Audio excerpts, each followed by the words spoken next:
I loved what you said in the presentation about how the difference between, Ken and his family, their theme with the harp, and Onda's is one note. And it's one note that is moved by the shortest possible distance. Yeah. It's just an E going down a tiny bit to an E flat, and it just changes everything.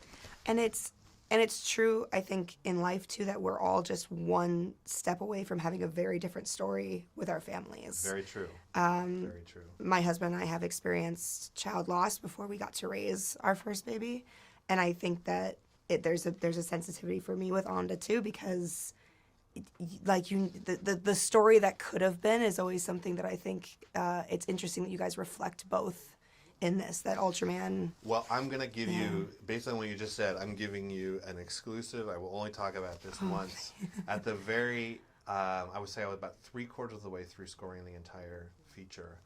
My then 15-year-old daughter was in a very, very serious accident, was hospitalized for almost 3 months, had 4 brain surgeries, and is still with us. Oh, thank God. I was going through, and my wife and the whole family was going through absolute hell, and I still had to compose.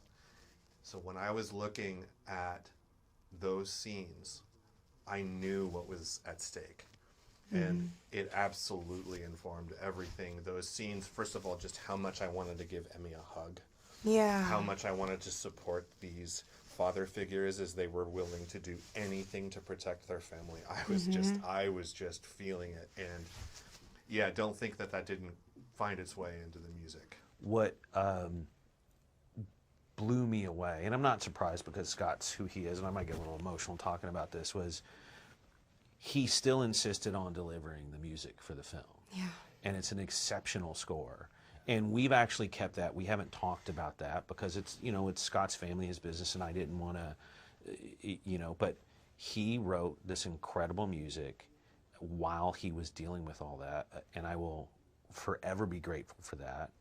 I will never forget, it was actually, I broke down because we were doing the color on the film.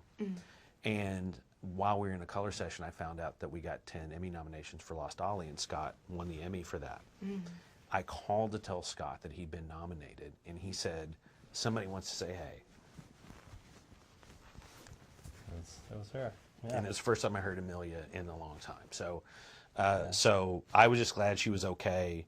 And yeah, I love Scott. I love his family, and I'm just happy, things are working out. And like I said, he delivered above and beyond.